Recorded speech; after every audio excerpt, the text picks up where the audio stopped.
They've given us some of the world's best animation over the past 2 decades. Pixar celebrating 20 years with such worldwide hits as Toy Story, Cars and The Incredibles. And now they've come to Melbourne's Federation Square to give us a sneak peek of exactly how it's done. Let's take a look. They're out of the box as superheroes and classic characters come to life at the Australian Centre of Moving Image. Even a real-life modified Porsche 911 from the movie Cars. The Melbourne exhibition is an Australian exclusive, and to help me through the 3 worlds of Pixar animation is ACME curator Alessio Cavallaro. It's all about the art, he tells us, with years of work probably not noticed by your average movie fan. Perhaps up to 2 years before the first computer was switched on, there's already been 2 years of development in terms of story development, character development, and all the drawings, the sketches, the paintings, the sculptures that go into the actual making of the characters and these believable worlds. There's over 500 paintings and sculptures from creative development to pre- and post-production.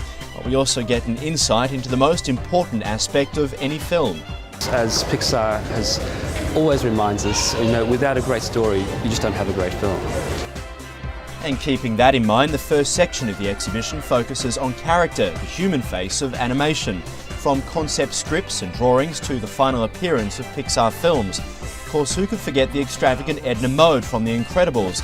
Their personalities are pretty well thought out.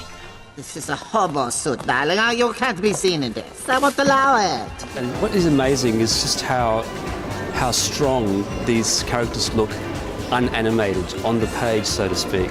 You can see that they're quite feisty already on the page, without moving, without speaking, without sound effects. You sense very strongly their personalities coming through.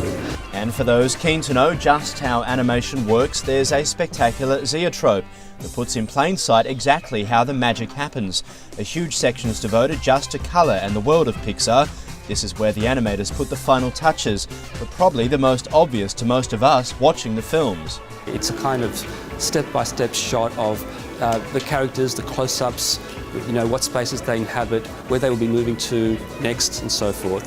And the colour scripts are in a kind of simplified essence of the worlds that these characters are inhabiting at that time in the film. The Pixar exhibition features a number of premiere programs at ACME. In late July, there's Motion Capture Magic, where aspiring animators can try their hand at real-time animation. There's a chance to meet some of the creative minds behind Australia's finest animation. And right until the end of October, there's a free kids activity zone for students to put their pens and ideas to paper.